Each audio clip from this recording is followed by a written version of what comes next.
And welcome in a very happy, wow, can't believe it here, but it is a Wednesday and it is game time decisions on the SportsGrid network. Joe Raineri alongside Tom Vecchio. And wow, the first night in what feels like forever without any soccer on the pitch. There will be no both teams to score prop betting tonight, but don't worry.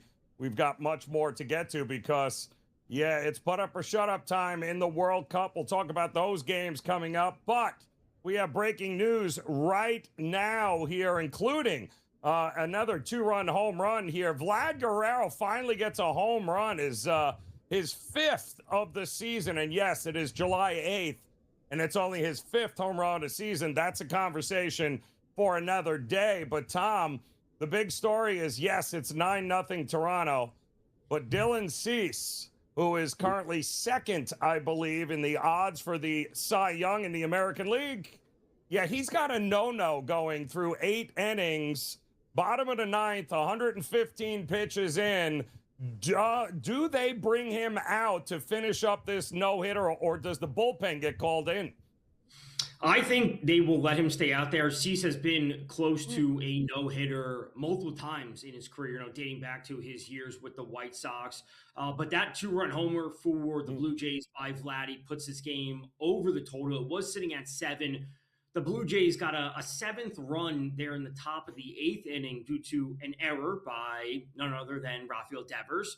As you alluded to right before we were coming on, they have 3 errors today and they have no hits. So this game goes over the total, 9-0. Looking good if you have the Blue Jays money line. But more importantly, like I said, Cease, a no-hitter through 8 innings. We're in the top of the 9th right now. You said he's at 115 pitches. I think he comes back out for the bottom of the 9th. Pretty good indication that he might just be doing that, Tom, is the fact that he is in the dugout, and there isn't anybody within 8 feet of him in the dugout right now. So that is usually a pretty good indication that he is likely coming back out to see if he can finish this no-hitter against the Giants in the Giants. And by the way, Springer has now hit a home. If they don't stop hitting home runs, they might not have any choice but to bring in the bullpen, because he'll be sitting in that he'll be sitting there for a long time. But 115 pitches in, 3 walks, 11 Ks. It has been, he's not hurting himself for the Cy Young contender at all. But 10-0 now, top of the 9th. We'll keep you posted as far as whether Dylan Cease is going to get that second no-hitter of the season. And maybe, just maybe, the first one complete game, because that first no-no, correct me if I'm wrong, Tom, that was a combined effort, was it not? Yes, it was. It was by the Astros at the Rangers. Satsui Imai started that game, if I remember correctly. And then the Houston reliever who came in to close it out, he was making his MLB debut at that point. So, congrats to Houston, congrats to all them. But Cease is trying to do it the old-fashioned way, all 9 innings by himself. God, well, keep you posted. Hopefully he gets it done. Much more Major League Baseball coming your way. A lot of 6:40 Eastern Time starts. We'll run down the board for you. But again, World Cup action, a little breather here today. No action, but it will pick up tomorrow, of course, with France and Morocco. And as we're here into the quarterfinals, Tom, any shock to you? Do you think that it goes chalk from here on out? Is there going to be an upset somewhere along the way? Probably not. We're looking at the England-Norway as more of a coin flip, where we have, I would say, decently heavy favorites in the other 3 matchups. People expect Argentina to get past Switzerland. Argentina did look pretty shaky. Going deep in the last 2 games, Switzerland is a very good fundamental team. Joe, the question I have for you is, I've talked about it with you before. I have a Morocco ticket in pocket since December. I have them at 98-1 to win the World Cup. It's not just about advancing, it's winning it all. Do I hedge is my question to you. Would you hedge at 98-1? And granted, they could win this matchup against France and then they lose the next round or they lose in the finals. It doesn't matter. But I could hedge directly if I get to the finals. Would you put something on France at this point on the 3-way money line? To advance the next round is minus 400. I think that's just untenable at a certain point. It is, but this is a perfect situation, Tom, which is why I love the prediction markets. because the prediction markets offer you the opportunity. You're holding a ticket that the outcome has to come to fruition for you to get paid on that ticket, right? So Morocco has to win it all in order for you to win. Not so much in the prediction markets, because you're betting the repricing, right? So do the math, find out where France is right now, because obviously Morocco does not win. You don't win that ticket. But if they do win, you still got that ticket. And right now you can probably get France at a pretty decent price to hedge it. And then you don't have to like France to win it all. You just want France to win enough games that you can make money on top of that as well if they go, and you can sell off at any time. So the prediction markets give hedging opportunities for somebody in your spot all day long, which is why I love it, because you don't need it to come to fruition. You don't need the outcome. You just need it to keep repricing for you to be able to make some money there. I don't hate Morocco. I don't know that England is winning either, to tell you the truth. That's another game coming up here in the next couple of days here. Yes, they have, obviously, Mr. Kane there, but I don't know. Something tells me I think England could be in trouble. I think we're going to have a few games where we're going to go, wow, I did not see that coming. And I think Norway advancing, best goalie, maybe the best player in the World Cup. Man, it wouldn't shock me if Norway gets past England and makes a run at this. Right. And, I think you and I are both high on Spain. I think that'd be one of the cleaner matchups of the teams to get through. Yeah. We talked about it the other day when we were live for Argentina and their comeback victory against Egypt. They looked pretty gassed at the end of that second half, playing a lot of minutes dating back to the game over the weekend versus Capo Verde when they had to go full 120. And then obviously, this comeback win. So the way Switzerland plays, I think will cause them some issues. It's going to frustrate them a lot. And seeing Norway advance, I don't think should shock anyone at this point. If you are doubting what Norway can do and fully believing in England, you're looking at it wrong. I am with you. Erling Haaland, one of the best, if not the Golden Boot winner there. I think they have one of the best goalies that remain.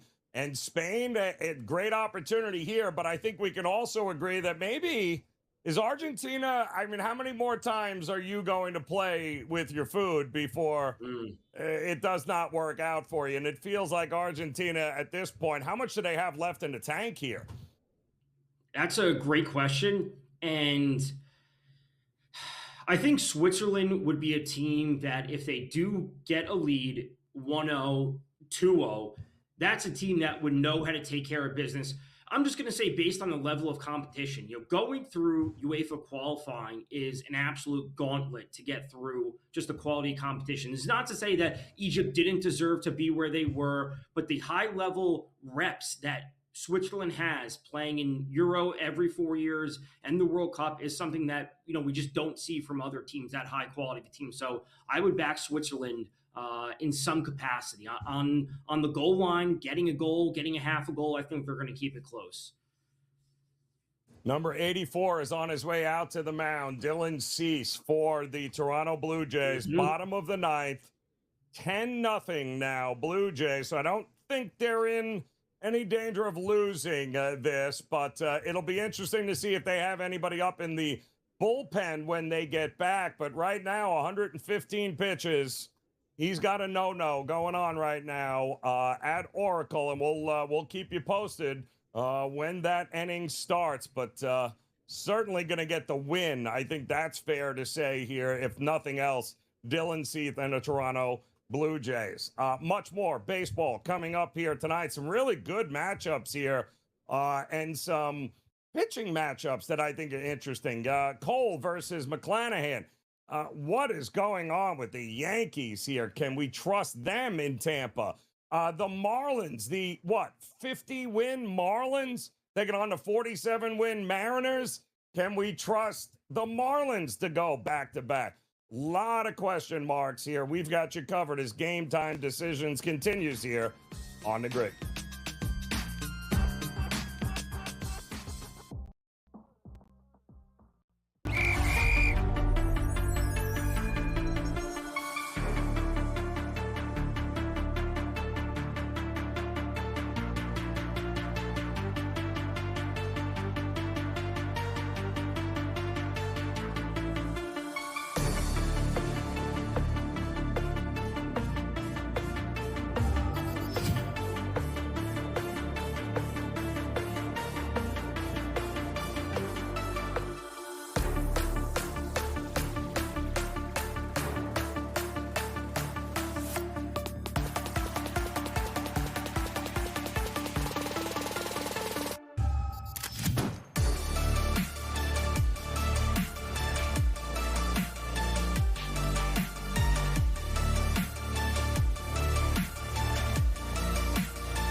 All right, welcome back in Game Time Decisions here on the Sports Grid Network. And we have an update with our no-hitter alert at Oracle Park in San Francisco, where Dylan Cease took a no-no into the bottom of the ninth.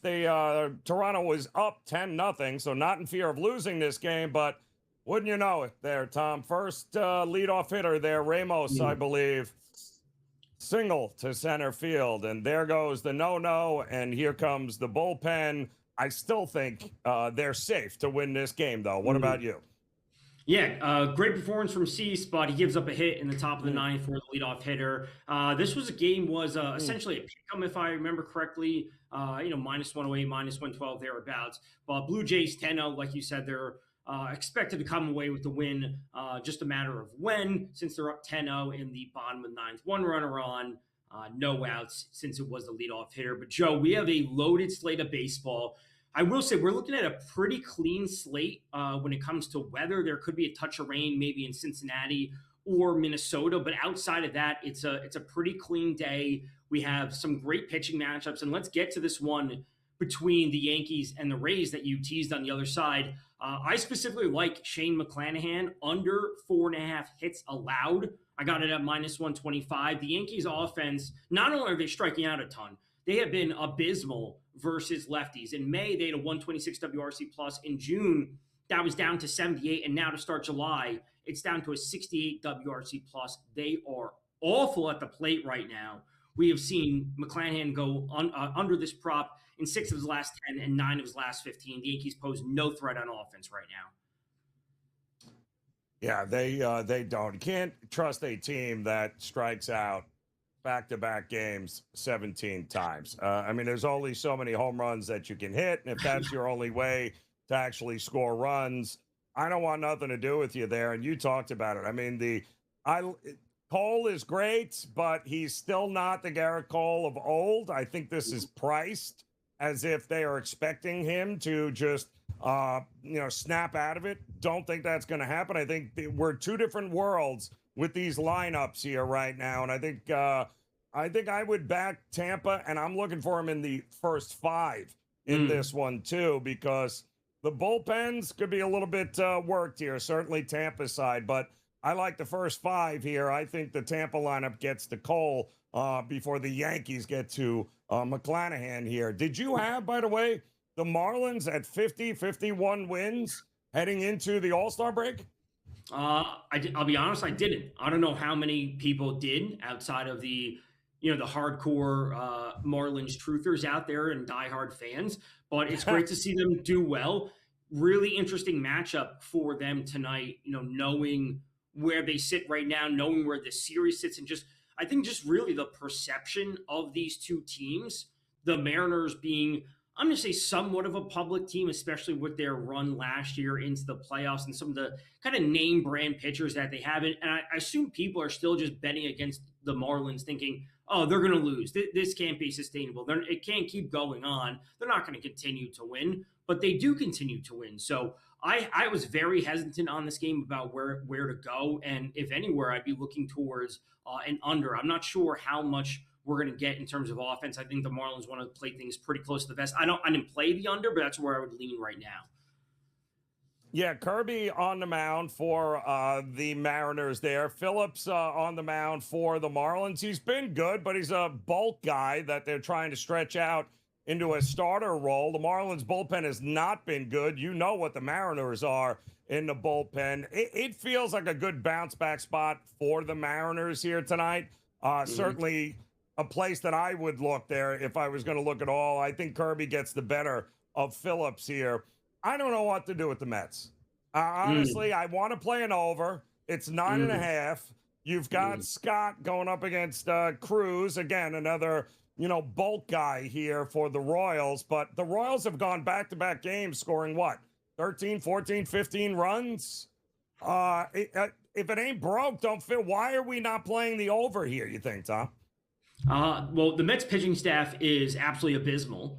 And anytime you could back them in a capacity to see runs scored, whether it's them, their offense doing it or giving up runs, I think you should be looking there.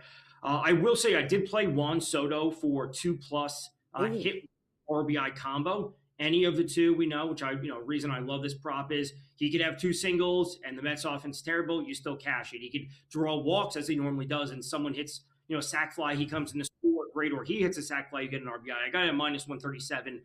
He's having a great season. Like you say, Cruz is starting off, and then Randy Dubnyk is coming in for the Royals. He has pitched 4 innings in the major leagues, Joe, this season, 5.1 in the MLB last year, and 9.2 the year before. Meanwhile, all of the time across all these 3 years, he's pitched 80, 98, and 133 innings in the minor leagues. So he's not been dealing with injuries. He's just not good enough to be an MLB pitcher. I'll take Juan Soto. It's Soto is the only guy I might trust right now on that Mets team to be able to get it done there. Interesting one, too, in Washington with the Astros. Arrighetti, who has been lit up in the month of June. He had a nice bounce-back outing last time out against Atlanta, I believe it was, but Atlanta hasn't exactly been crushing the ball either. But I love Griffin, man. Very under the radar, Foster Griffin, 9-2 on the season. I think they've won most of his games. And I like the Washington lineup. I think they're a little undervalued, and I like Washington to get it done and bounce back here against Houston tonight. I would say the same. Griffin is a pitcher that I just talked about with Craig on Pro Baseball Today this past weekend, where he's been fantastic. And, the Nats certainly aren't known for their pitching. They're certainly known for their offense and the runs that they can score. But anytime you can get a pitcher that is maybe not as widely known, that is having real success against an Astros lineup that's okay-ish. Arrighetti's not good. Their bullpen is absolutely terrible. The Nationals at a decent price at minus 134 thereabouts. I think that's where we're going to see it come through tonight. So we're looking at money lines, Joe, between the Rays at minus 118, the Mariners at minus 130, and the Nationals at minus 134. These are some pretty modest lines. We're not dealing with too much juice here. No, we're not. And they're very winnable games for all involved there, especially I think all of them have some edges on the mound, certainly when it comes to the starting pitching there. So a lot more Major League Baseball games on tap here. And an interesting story that broke earlier. I didn't quite honestly even know that this guy was actually still playing, but now he's retiring. I thought he retired 5 years ago, but apparently not. We'll talk about it as Game Time Decisions continues here on the Grid.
All right, welcome back in. Game Time Decisions here on the Sports Grid Network. Joe Raineri alongside Tom Vecchio, and it is over at Oracle as the Toronto Blue Jays do finish off the Giants. So 10-0 there. And again, Dylan Cease, 8 complete there without a hit. Did come in to start the bottom of the ninth. Gave up that leadoff single. Bullpen comes in. That is all she wrote. So great job by Dylan Cease. Toronto gets the win. They go back-to-back, finally starting to put together a couple of wins. And finally, Vlad Guerrero gets a home run. He's only got 5 on the season. And, Tom, I'll say it now. I don't think he's healthy. I think there's something going on with Vlad. And I get the whole World Series hangover thing. I've heard that a million times. But it is July 8th, and Vlad Guerrero only having 4 home runs heading into this game. Something's going on there, no? It has to be, and this has really been a trend for Vladdy over the past few years where he makes great contact. He doesn't strike out a whole lot.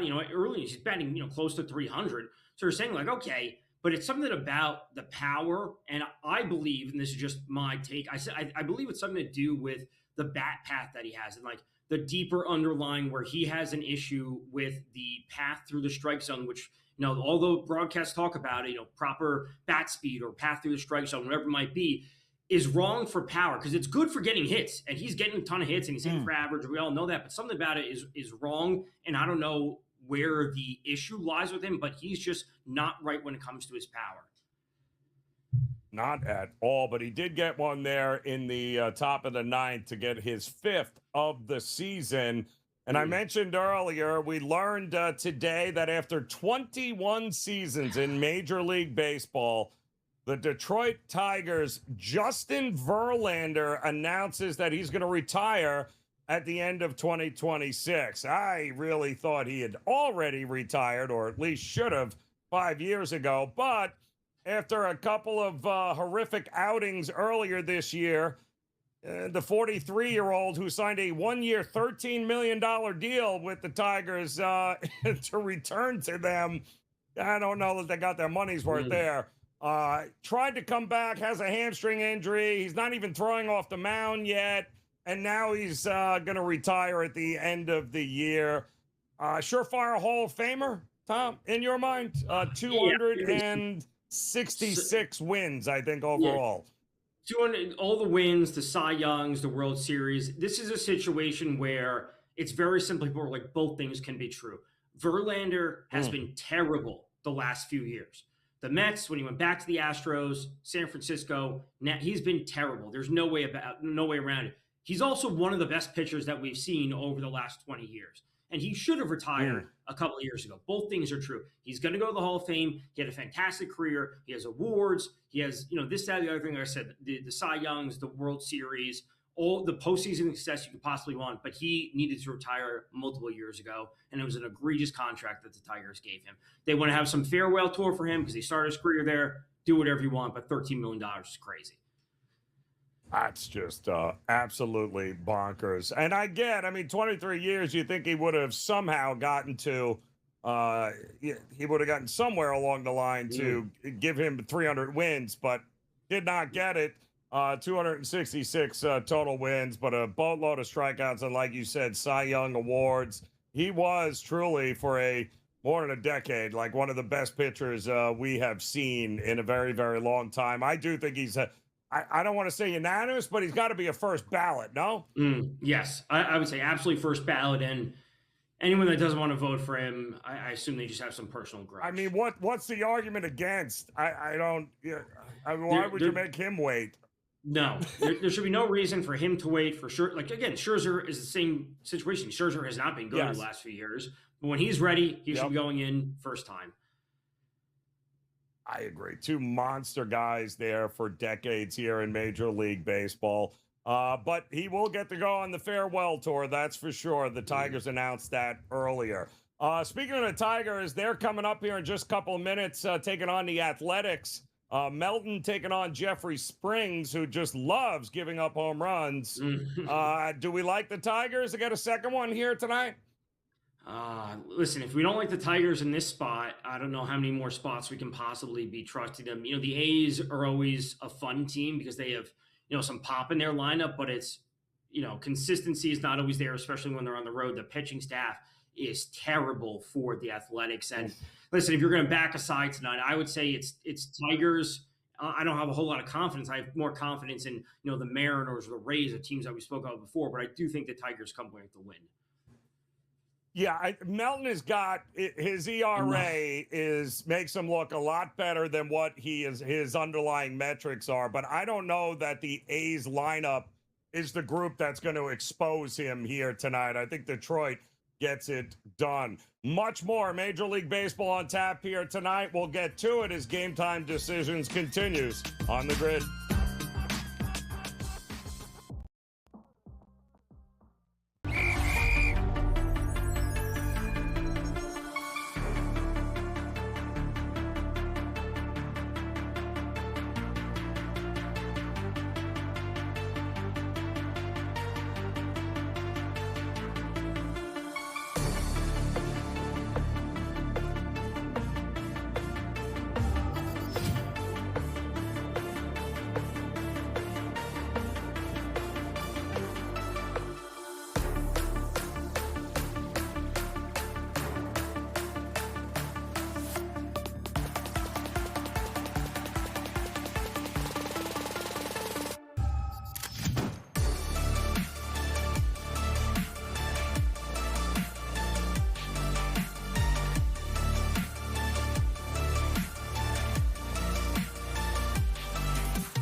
All right, welcome back In-Game Live. Actually, Game Time Decisions as In-Game Live is coming up next here as Kevin Walsh and Gabe Morency will take over, and they'll get you guys covered for the night in the world of sports. A little WNBA action here tonight. Plenty of Major League Baseballs. We take a night off from the World Cup, but we'll be back at it again tomorrow. Joe Raineri alongside Tom Vecchio as we're keeping our eye on some of these games coming up here at the 6:40 mark, just about 10 minutes away.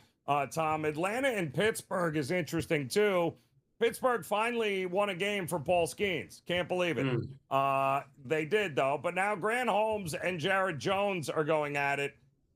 And I'm sorry, feels like we're getting runs here again tonight in Pittsburgh. I can't trust either of these two arms.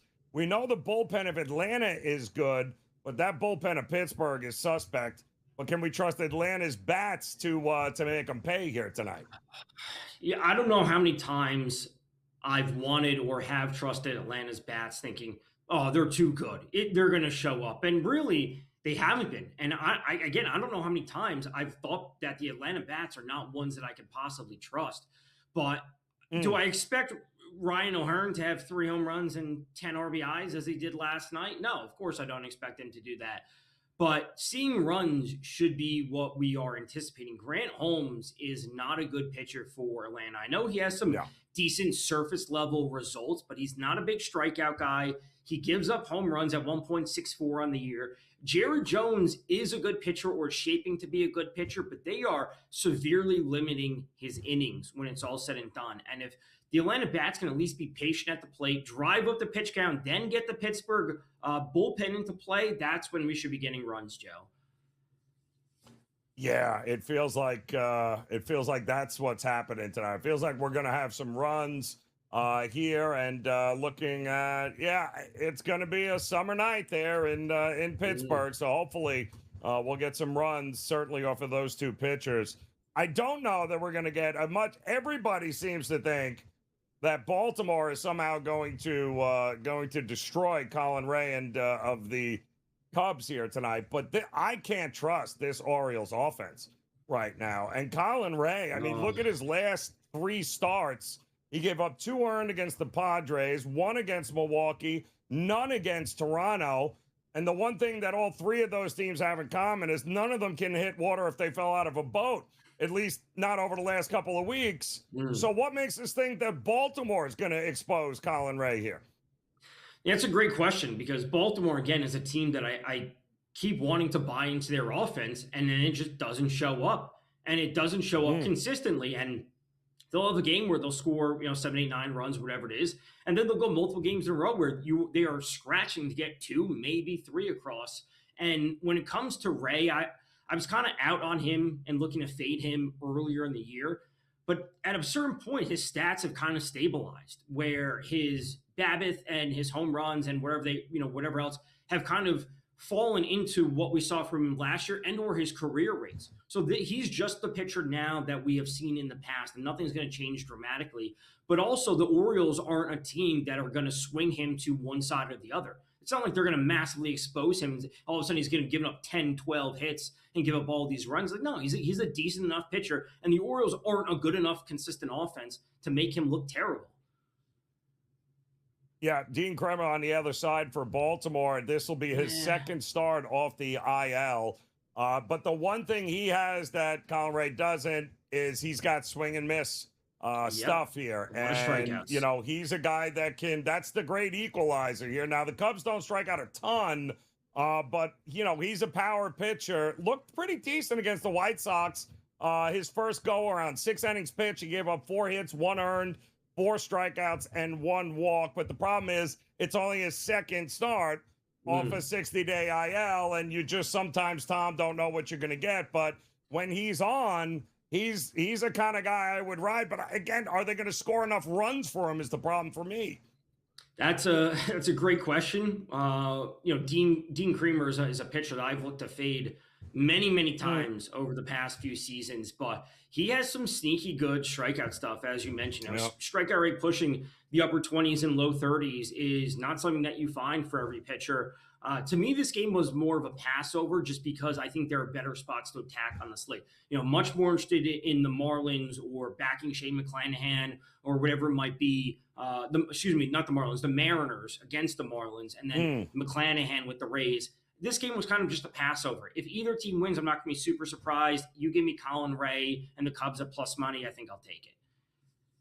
Yeah, it's an interesting movement in this one here today for sure, because it's Baltimore keeps getting bet, but the line doesn't keep going anywhere. So there is some resistance here to trust that altogether.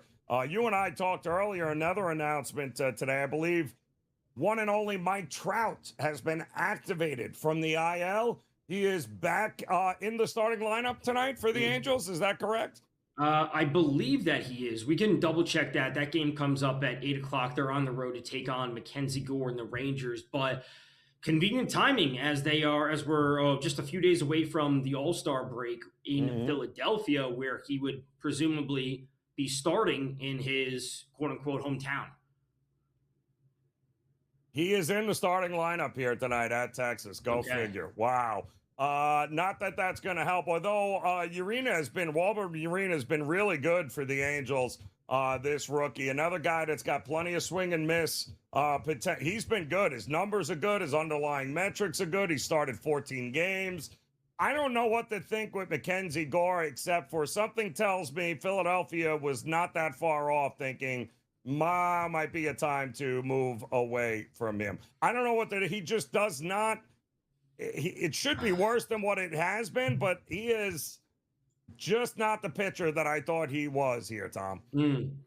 Yeah, been traded for, traded to and for a couple teams at a couple teams at this point in his career. We got to remember he was involved in the Juan Soto deal, going Yes. from to the Nationals. Like he was one of the prize prospects along with CJ Abrams. I'm like, okay, Mackenzie Gore being traded for Juan Soto, but he seemingly doesn't put it all together. He has starts where he can push to 79, 10 strikeouts, but then there's other starts where he's giving up too many home runs and he's struggling with walks. And I'm not saying that the Angels are a good lineup because we know that they're not, but he's not a pitcher that I'm willing to back at. What is this? Minus 136 isn't terrible when it's all said and done, but I would lean on runs here more than I lean on the Rangers. I agree with you there. I think some runs are coming here tonight in that one there. I also interesting, Chase Burns gets listed and people are betting this game like they already know what the score is going to be. Rangel, I believe, is going for Philadelphia here tonight. The young rookie, the young arm there. But Cincinnati, it's like, are you scoring any runs for Chase Burns at the Great American Ballpark? Likely not. I don't care if you and I are throwing. That's the problem. Yeah, the Reds seemingly lost their magic that they had on offense earlier in the year. And granted, they missed Ellie De La Cruz for a while. He's come back, but they seemingly don't have that spark that they had earlier in the year with the power that they were bringing. And listen, Rangel for the Phillies has a 16-inning sample size this year. He has an 11-inning sample size last year, so he's 27 total innings pitched in the MLB. He's been in the minor leagues since 2015, so he's been at this a while. But getting the Phillies at plus money, even with a far inferior pitcher compared to Chase Burns, who's kind of pushing himself into the NL Cy Young race. I don't think he's going to win it, but he's kind of creeping into that second tier. I can't back the Reds if they're not going to score any runs. Chase Burns could go over a strikeout prop and they still lose the game. Yeah. Crazy. It's absolutely crazy. And I love Burns, but you can't trust the offense here in this spot. And I hate both bullpens, so maybe runs could be coming here tonight when it's all said and done. All right, coming up, we got a few more late night games coming up, including the Dodgers. Again, as almost a $3 favorite last night. Can't get it done against Colorado. They're a huge favorite again here tonight. And we have an update as far as the home run derby goes, Tom. Some of the guys making their announcement. Is anybody going to watch this thing is what I want to know. We'll talk about it as Game Time Decisions continues on the Grid.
right, welcome back in Game Time Decisions here on the Sports Grid Network. Joe Raineri and Tom Vecchio here as off and running with the 6:40 starts here. Atlanta at Pittsburgh, the Athletics at Detroit. We've got Chicago at Baltimore. The Yankees have shocker. I think have already struck out once here against McClanahan in Tampa. Over under, Tom, the amount of Yankee strikeouts tonight. They've gone back-to-back 17 strikeouts. What do you think happens here tonight? How many do you give them? I would 17 the past 2 days. McClanahan and that bullpen, I would put the line at 10.5 and minus 120 to the over. And I would have to pick the over. I love it. Right? Like it would have to be absolutely because it can't be 17, it can't be 8.5. That's 8.5 is too low. You'd hammer the over. And 17 is obviously an egregious number. Like 10.5 would juice to the over. It's gonna be double digits, folks. I mean, that's just what's happening with the Yankees right now. They don't hit lefties. It's embarrassing, is what's going on. But it's a long season. Every team goes through it. But I'd be looking at K props with any power pitcher, especially lefties, against this Yankee lineup in the near future. All right, I had mentioned also, Tom, the 2026 Major League Baseball Home Run Derby. We got a couple of more guys that have signed on. I believe Wilson Contreras has signed on. Caglione has signed on here. I think Ben Rice now is going to be there. Who is watching this? And I think they changed it, didn't they, this year? I think the whole thing is it's kind of back to forget the clock. I think it's back to what it used to be. But I mean, Caminero, maybe. I don't know who is tuning in to watch this anymore. At this point, it's only diehard baseball fans. The reverting back to the format with no clock, I think, is good. Like that's what fans want to see. But this is also the first year that we're going to see it, so we have to to have the year to get back acclimated to it. And ultimately, I don't have too many takes about the home run derby. A lot of it comes down to luck. A lot of it comes down to just who your matchup is, if that player is going to advance. The All-Star game, I think the NL side's probably going to be a heavy favorite just based on the pitchers that they have. And who should be out there right back then. But the All-Star game for the MLB needs some type of innovation. That's what it comes down to. Well, if you're Mike Trout, like you got to play. You need to participate. Like how you even are at this All-Star game is beyond me. But yes, you need to go ahead. Earn your keep, man. Get to the All-Star game. But I don't know who is don't know. But the All-Star game, it'll be here before you know it. Nice little reprieve next week. Yordan Alvarez, by the way, is passing. He would have been easily the favorite if he would have played there. So, but he has decided to pass it this year. So there could be a few more changes when it's all said and done. But that should be very interesting. And I'm with you. I think the All-Star game, they got to be more creative. The NBA struggles with it. The NFL doesn't even have an All-Star. Well, I don't even know what that is, the whole Pro Bowl. That thing is just laughably bad. But, baseball's our last hope. NHL figured it out, the Four Nations. Give me that every couple of years. I'm good to go for an All-Star match. But, I mean, baseball was our last hope here, Tom, for them to get it right, and they can't get it right. No, they can't. The NHL, I think, figured it out where they're going to have some combination of the Four Nations some years, even the skills competitions that the NHL has with the hardest shot, the fastest skater, all those sorts of things. Like, they're at least trying, right? I'd rather have baseball try, and if you fail, so be it. But there needs to be something else alongside, and everyone's going to talk about, the KBO and the Japanese league, that they have bunting competitions, bunting accuracy. Let's just try something new. Fastest around the bases would be fun. An outfielder accuracy throwing competition would be fun. Will it work? Will it stick here forever? No, but try it for a few years and let's see where it goes. I'm with you. And by the way, the whole thing of like every team deserves an all-star is a crock. Like if your team blows, there's no reason for you to be there shouldn't be an all-star on your team in any way, shape, or form. Like absolutely not. You got to be able to earn it.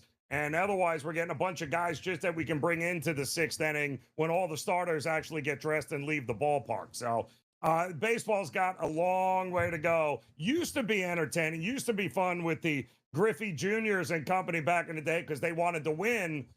You don't get that anymore here, unfortunately. But the good news is most people need a little break anyway, because as soon as baseball comes back, Tom, we know what's happening. We're that much closer to the NFL and college football. But it also gives us a good idea to look at some of the contenders and pretenders here, because looking at both leagues, is it me or is there a lot of mediocrity? A lot of mediocre baseball teams here. Outside of the Dodgers, I'll give you the Dodgers. Atlanta's come back down to reality. Philadelphia is just not as good as they were. Even Milwaukee at some point is going to, they're not as good as as their record says they are. I mean, what gives here? Who are some of the contenders and pretenders to you for the second half of Major League Baseball? This is something that Craig and I spoke about last week, and I fully believe that the Brewers are in a very good spot to win their division. I think they're going to make the playoffs. But ultimately, the only thing that NL teams should be doing are going to be creating a roster that's good enough to beat the Dodgers, because that's the only thing that matters, right? It's not about winning the World Series. It's about getting past the Dodgers as that first step. I think the Brewers are a really solid team. They look good. They kind of fallen back down to earth a little bit. But if they don't make the proper moves at the deadline to get another pitcher, to kind of shore up the bottom portion of their lineup, it won't matter, because they're just not as good as the Dodgers. If Acuna comes back for the Braves and their offense turns around, are they going to be really good? Yeah, I think they're going to be really good, but I still don't think they're going to be good as good as the Dodgers. The Phillies need another pitcher and need another outfielder. The same thing can be said for a lot of teams in the American League, where the Yankees have plummeted back down to earth. The Mariners started off slow. Now they're looking great. The Rays are good, but are they truly the type of powerhouse team? They're going to go all chips to the middle, knowing that the CBA is going to come up to build a team that can beat the Dodgers? No, I don't think so. We can't trust the Guardians. We're not going to trust the White Sox. So it may just come down to the Mariners, Rays, Yankees as the final three teams in the AL, but none of them appear to be good enough to beat the Dodgers. A lot of mediocre baseball. It's kind of crazy here, but it's all about getting hot at the right time as well. And you mentioned the White Sox in contention for the Central, and just like that, the Red Sox, they beat up on the Yankees, and all of a sudden now they're not too far out of the conversation. Those two teams also coming up. We'll run down the rest of the board here tonight. Lot of Major League Baseball teams trying to get those final wins in. We'll let you know who they are as Game Time Decision continues here on the Grid.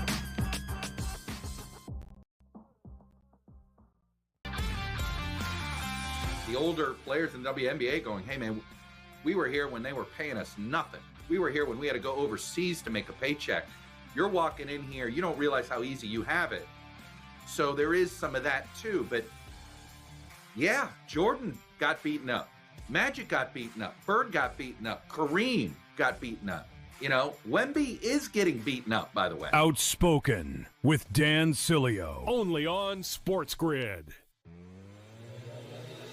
This is the third time he's been medically checked. Even the refs coming over. He's like, dude, like come on. Like after every sort of play in front of the net, the kind of goal he's done. He's stop jumping. He's on the turf, like you said, like he's like driving off the top rope. Look at him here again. I give him credit. He's freaking fearless. In-game live, only on SportsGrid. Pitching has been really good in their bullpen too. So Chris Getz, their general manager, credit to him. This guy was getting pounded a couple of years ago for decisions and everything like that, but man, it is seemingly working out. The fans, by the way, all of a sudden are pouring in there. Their attendance is on the rise too. So a great sign that the White Sox are in this thing. Now, long term, I don't know. Like, is this a postseason team? Is it a deep postseason team? Pro Baseball Today, only on SportsGrid.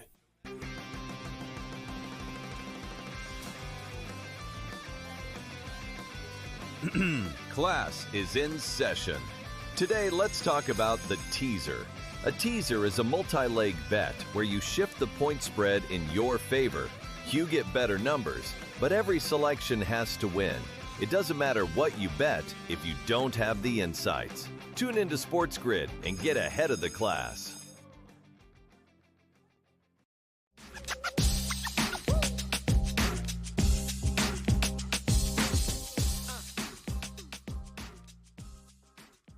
All right, welcome back in. It is Game Time Decisions here on the Sports Grid Network. Joe Raineri and Tom Vecchio. Before we get out of here, we've got a couple more games I want to run down with you here, Tom. Major League Baseball tonight. Listen, Red Sox, we were laughing at them, but nobody's laughing at them right now. They're playing some really good baseball. They're getting great starting pitching, taking on the White Sox, who are also all of a sudden in the picture in the Central. Red Sox handled business last night. They got the other young lefty Bennett tonight against Davis Martin. What do you think of the Red Sox and the White Sox tonight? Interesting. We haven't seen enough from Bennett for me to, truly hang my hat and be like, okay, this is a pitcher that I want to trust. But also, are we in a spot that we're like, hey, we're super excited about the White Sox, and therefore I want to back their lineup and back Davis Martin at this point? Sometimes I like to break down and say, am I trusting pitcher A, lineup A, pitcher B, lineup B? It's like, well, I'm not trusting Martin because I think he's due for regression. I can't trust the other pitcher because he doesn't have a large enough sample size. Is the Red Sox lineup the best of the four factors that we essentially have in this game? Is that the thing that we want to hang our hat on and say, this is what if I'm betting on them, this is the thing that I'm essentially betting on their lineup coming through? Because I don't know it's the pitcher yet. I think he's half a step away from me actually trusting him, but it might be the Red Sox lineup that I'm willing to trust the most tonight.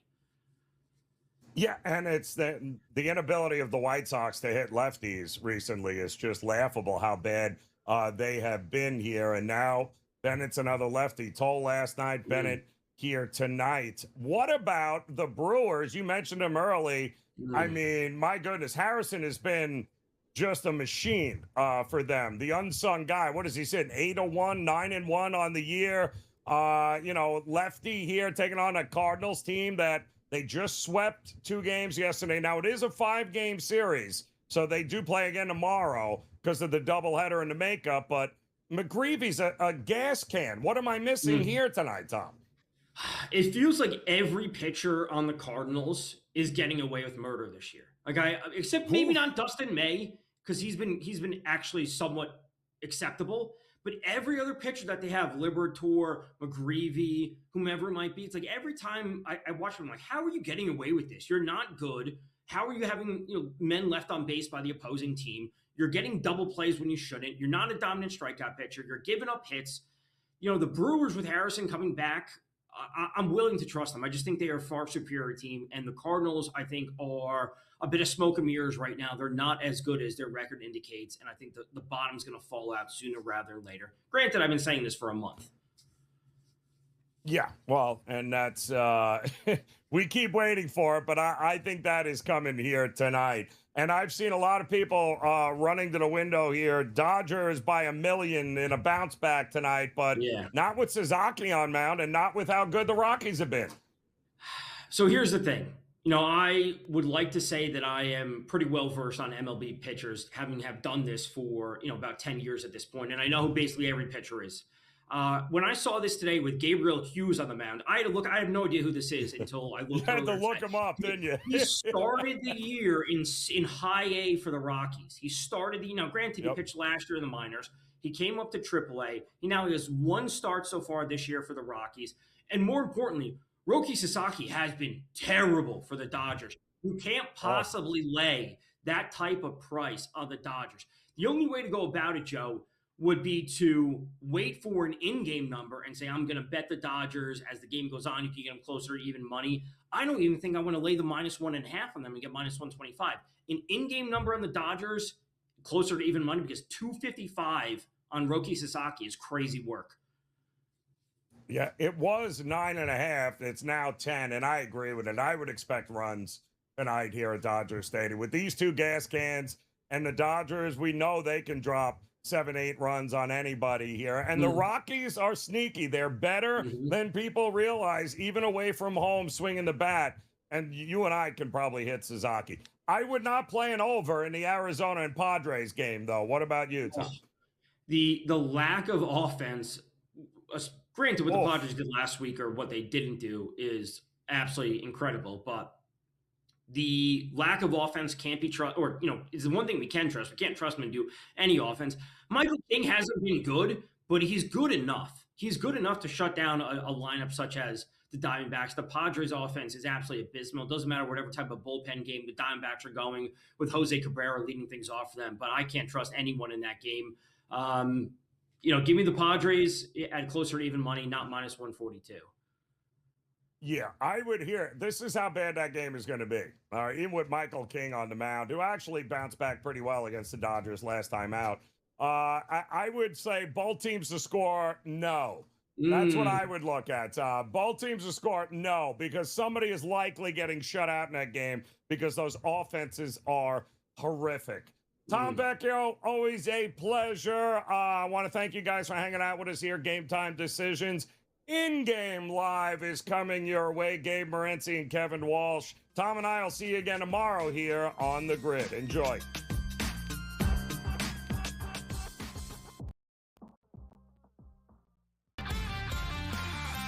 The older players in the WNBA going, hey, man, we were here when they were paying us nothing. We were here when we had to go overseas to make a paycheck.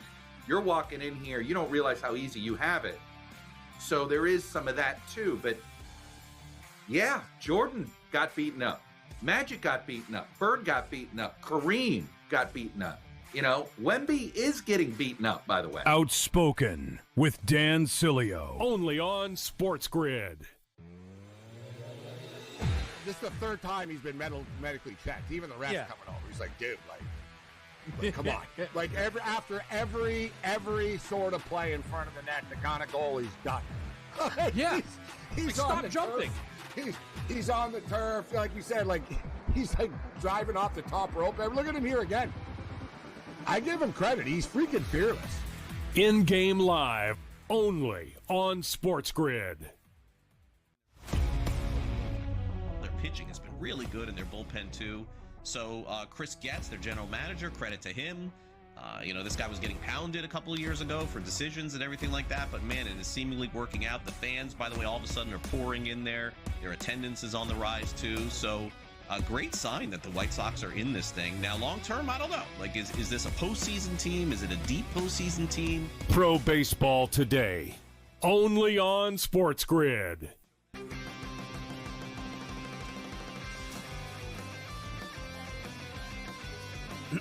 Class is in session.